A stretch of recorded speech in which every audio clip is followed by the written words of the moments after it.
जय माता दी साथियों।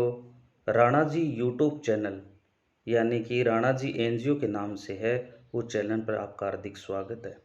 साथियों, मैं आपको आज शनि देव और पीपल में क्या संबंध है, इस कहानी से अवगत कराने जा रहा हूँ। और छोटी सी कहानी है, बड़ी रोमांचक कहानी है, ज़रूर सुने साथियों, ताकि आपको भी पता चले इसके बारे में। प्राचीन समय में साथियों, एक बार देवलोक पर राक्षसों ने चढ़ाई कर दी, देवताओं में घोर संकट आ गया। उस समय वे ऋषि मुनि सब इकट्ठे हुए और राक्षसों से बचने का एकमात्र उपाय था वज्र का हथियार। तो साथियों, देवताओं के राजा इंद्र के पास उस समय वज्र का हथियार नहीं था, और वज्र का हथियार लेने के लिए ब्रह्मा जी ने बताया कि अगर कोई महान ऋषि अपनी देह को त्याग करके हड्डियों को अगर प्रदान दे और उनसे वज्र का हथियार बना जाए, उसी से राक्षसों का विनाश होगा। उस समय एक महान आत्मा महर्षि दधीचि ऋषि हुआ करते थे, और उन्होंने अपने शरीर को त्याग करके हड्डियां दान में दी, और उन्हीं से वज्र का हथियार बनाया गया, जो इंद्र भगवान के पास आज भी है। और उसी वज्र के हथियार से हनुमान जी पर भी एक बार वार हुआ था, इसलिए हनुमान जी आकाश लोक से जा रहे थे और वो नीचे गिर गए, और ठोडी के चोट आने से ही हनुमान जी का नाम हनुमान पड़ा। हनु ठोडी को बोलते हैं। साथियों, उस समय वज्र के हथियार से उस राक्षसों का विनाश किया गया। मैं आपको बताना चाहता हूँ कि पीपल के पेड़ और शनि दोनों का संबंध का रहस्य।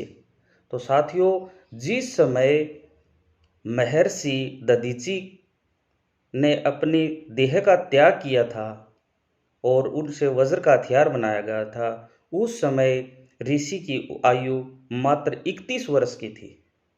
उन्हें इस प्रकार से जाने से उनकी पत्नी में बहुत बड़ा वियोग उत्पन्न हुआ, उन्हें दुख हुआ, और उन्होंने उसी के देह को देखते हुए, जहां उनका हड्डियों को एक तरफ किया गया और उनका जो अंतिम संस्कार किया गया मांस पुतले का, उस समय उन्हें देखते देखते वो ऋषि की पत्नी वो भी स्वर्ग सिधार गई साथी। और ऋषि के एक पुत्र था जो मात्र 3 वर्ष का था। जहां ऋषि ने अपने देह का त्याग किया, उस स्थान के पास एक पीपल का पेड़ था, और वो अब बच्चा था 3 वर्ष का, वो अपनी माता के गोद में खेल रहा था। और साथियों, उस वियोग में तपती हुई और उसकी माता ने अपने प्राण त्याग दिए। उस समय वो बच्चा उस पीपल के पेड़ के पास ही एक खोडर के पास वहीं रखा गया। साथियों, वो दोनों चले जाने के बाद उन पुत्र के लिए परिवेश के लिए कोई नहीं था, उनकी रक्षा करने के लिए, उनका पालन पोषण करने के लिए कोई नहीं था। वो एक पीपल के खोडर में ही रहता, पत्ते खा लेता, और कोई जैसे बरबंटी खा लेता। धीरे धीरे धीरे धीरे ऐसे बड़ा होता गया। साथियों, एक दिन आकाश मार्ग से नारद मुनि जा रहे थे, उन्होंने उस बालक को देख लिया कि ये बच्चा कौन है, और वो नीचे आ गए। नीचे आने के बाद उन्होंने उस बच्चे को पूछा कि आप कौन हो, आपके माता पिता कौन है। उस बच्चे ने कहा, मैं नहीं जानता मैं कौन हूँ और मेरे माता पिता कौन हैं। तो उन्होंने कहा कि आप कहाँ से आए हैं। बच्चे ने बताया कि मेरा जीवन यहीं से शुरुआत है, मैंने तो यहीं से देखा है, मुझे पता नहीं है मेरा घर कहाँ है, हमारे अपने कौन है। तो साथियों, नारद मुनि ने अपने योग बल के माध्यम से ध्यान लगा करके देखा, तब उन्हें पता चला कि इनके पिताजी थे वो महान ऋषि थे, महर्षि दधीचि, और उसी के वियोग में उनकी माता खत्म हो गई। फिर उन्होंने सारा वृतांत उस बच्चे को बताया। उस बच्चे को कहा कि आपके जो माता थी वो आपके पिताजी के वियोग में खत्म हो गई, गुरु माता, और आपके पिताजी एक महान ऋषि आत्मा थे, दधीचि ऋषि, जिन्होंने इस पूरे संसार की रक्षा के लिए और देवलोक की रक्षा के लिए अपने प्राण त्याग करके हड्डियों का दान दिया। उसी से वज्र का हथियार बना और राक्षसों का विनाश किया गया। साथियों, ये सुन करके उस बच्चे ने कहा कि फिर मेरे माता पिता 31 वर्ष की उम्र में ही क्यों चले गए, इतनी छोटी उम्र में, चलो दान दे दिया, और कोई योग विद्या भी हो सकती थी। नारद मुनि ने बताया साथियों कि आपके जो पिताजी थे महर्षि, उन पर शनि की दशा थी, अब देखना साथियों, रोमांचक कहानी बताता हूँ। उस बच्चे ने कहा, ये शनि कौन है? तब नारद मुनि ने कहा कि 9 ग्रहों में एक शनि है जो न्याय का देवता है। उन्होंने कहा ठीक है, लेकिन बच्चे ने कहा कि अब मैं क्या करूं? क्या मेरा नाम होगा? आगे का कुछ मुझे बताएं। नारद मुनि ने कहा कि शनि की महादशा में आपके पिता महर्षि दधीचि ऋषि खत्म हो गए, आपकी माता चली गई और आपका 3 वर्ष की आयु में यहाँ आपको छोड़ करके चले गए। आप तभी से आपका जीवन यहीं पर पीपल के पेड़ के नीचे जीवन व्यापन कर रहे हो। साथियों, ये सुन कर के उन्होंने कहा कि अब मुझे क्या करना चाहिए? नारद मुनि ने बताया, पीपल ने आपकी रक्षा की, इसलिए आपका नाम आज से पिपलाद मुनि के नाम से जाना जाएगा। और उसी के बाद कहा कि आपको ब्रह्मा जी की उपासना करनी है। उन्होंने कहा ठीक है। छोटा सा बच्चा था, योग ध्यान में लग गया और घोर तपस्या की। घोर तपस्या करने के बाद साथियों, ब्रह्मा जी स्वयं प्रकट हो गए और उस बच्चे को अभय वरदान दे दिया।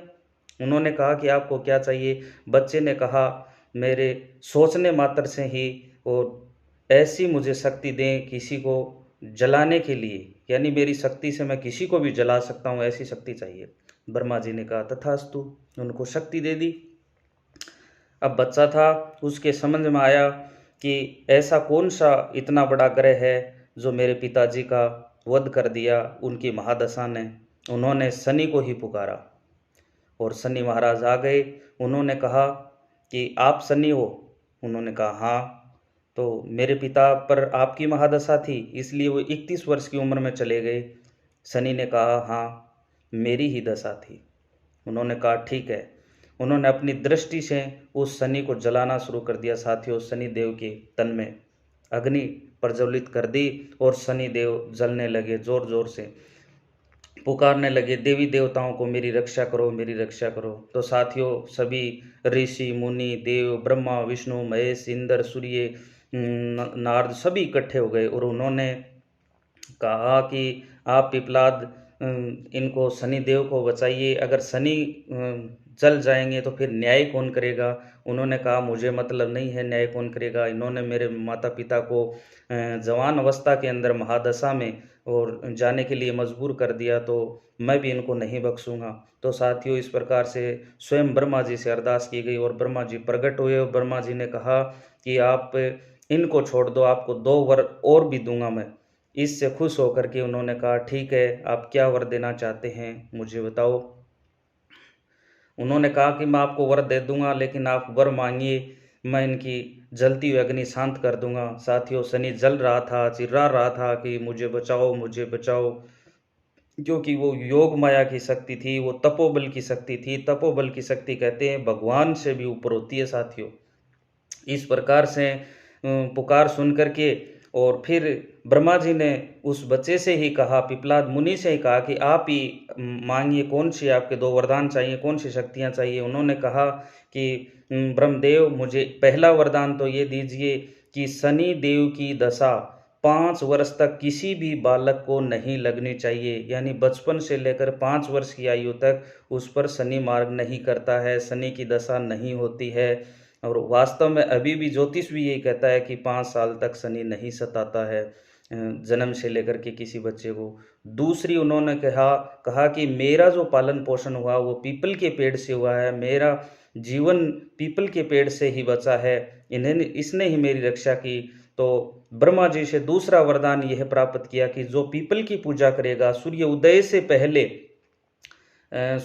से पहले जो पीपल के अंदर तेल की जोत करेगा, जो इसकी पूजा पाठ करेगा, तिल और दूध चढ़ाएगा या जो भी अपने श्रद्धा अनुसार जिस विधि से पूजा करेगा, उस पर शनि की दशा कभी नहीं लगनी चाहिए। अगर पहले से लगी हुई है तो वो शांत हो जानी चाहिए। ये वरदान मांगा और ब्रह्मा जी ने दोनों वरदान साथियों तथास्तु बोल करके उस पिपलाद मुनि को दे दिए। तभी से शनि को शांत करने के लिए साथियों, शनि देव को शांत करने के लिए पीपल की पूजा की जाती है और 5 वर्ष तक शनि की दशा नहीं मानी जाती है बच्चे पर।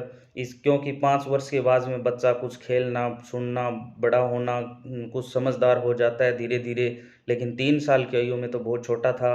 इसलिए साथियों धीरे धीरे धीरे धीरे वो पिपलाद मुनि बड़ा हुआ और शनिदेव ने कहा कि अब मुझे माफ़ कर दीजिए, मुझे माफ़ कर दीजिए। पिपलाद मुनि ने कहा कि मैं आपको जो एक श्राप दे दिया, पर दृष्टि छोड़ दी, पूरी तरह से तो मैं आपको संपूर्ण श्राप से मुक्त नहीं कर सकता, लेकिन आपके पैर मेरी अग्नि से जल गए, तो आप कि यहाँ थोड़ा-थोड़ा असर ज़रूर रहेगा। इसलिए साथियों जितने भी नवग्रह हैं, उनमें सबसे धीमी चाल धीरे-धीरे शनिदेव की होती है। इसलिए शनैः-शनैः यानी धीरे-धीरे, शनैः-शनैः का अर्थ होता है धीरे-धीरे, इसलिए शनिदेव धीरे-धीरे चलते हैं। और सबसे ज़्यादा जो महादशा शनिदेव की इसीलिए होती है कि इनकी चलने की जो गति है, वो बहुत धीरे है इनकी गति, इसीलिए इनको 7.5 साल लगते हैं गोचर में। चलने में एक स्थान से दूसरे 7.5 साल का समय लगता है, और 7.5 साल ये लगातार चलते हैं, क्योंकि धीरे-धीरे चलते हैं पैर जलने की वजह से। धीरे-धीरे चले, इसलिए शनिदेव को ओम शनैः शनैश्चराय के नाम ये जाप से जाना जाता है। और साथियों आप कहीं भी चले जाइए, पीपल की पेड़ के नीचे शनि की पूजा होती है। इनकी काले रंग की मूर्ति इसलिए होती है, इनको अग्नि से जलना पड़ा, और अग्नि से जलने के कारण इनकी जो रूप था वो काले रंग का हो गया, और इसीलिए शनि का रूप भी काला होता है। दूसरी मान्यता है कि छाया पुत्र शनि होने के कारण इनकी माता थी वो छाया पुत्र थी, एक काले रंग में थी, उसी के कारण भी इसका रंग काला माना जाता है। और शनि न्याय के भी देवता हैं साथियों। तो शनि देव की जो शांति के लिए पीपल की पूजा की जाती है, और पीपल और शनि देव में यही दोनों में संबंध है साथियों, कि पीपल की पूजा करने से शनि देव शांत होते हैं, लक्ष्मी देते हैं, उनकी 7.5 की जो महादशा होती है वो भी शांत होती है। और शनिदेव के लिए ये ही कहानी बताई गई है कि इस कहानी को सुनने मात्र से ही शनि के दोष दूर हो जाते हैं। और बालाजी की पूजा भी इसीलिए की जाती है साथियों, कि जब लंका जलाने के लिए, माता सीता का पता लगाने के लिए हनुमान लंका में पहुँचे, उस समय नवग्रहों को रावण ने बंदी बना रखा था, उस समय हनुमान जी ने इनको छुड़ाया था। इसलिए नवग्रहों की जब दशा होती है तो हनुमान जी की पूजा करने से वो शांत हो जाती है, और इसीलिए शनिदेव हनुमान जी की पूजा से प्रसन्न होते हैं। जो हनुमान भगत होते हैं, हनुमान जी की पूजा करते हैं, उन पर शनिदेव की दशा नहीं सताती है। तो साथियों पीपल की पूजा करनी चाहिए शनिदेव को दोष दूर करने के लिए, या पिपलाद कहानी पढ़नी चाहिए शनिदेव की शांति के लिए। यही कहानी थी साथियों। छोटा सा वीडियो, अपना यूट्यूब चैनल है राणा जी NGO के नाम से, इसको सब्सक्राइब करें, लाइक करें, और बेल आइकन बटन दबाएं, ताकि आपको मैं इस इतिहास से जुड़ी हुई लोक परलौकिक जो कहानियों से जुड़ी हुई जो भी कथाएं हैं आपको बताता रहूँगा, और समाज से ओतप्रोत आपके साथ चलता रहूँगा। जय माता दी साथियों, आपका आशीर्वाद ही मेरे लिए सबसे बड़ी पूंजी है। जय माता दी, जय माता दी।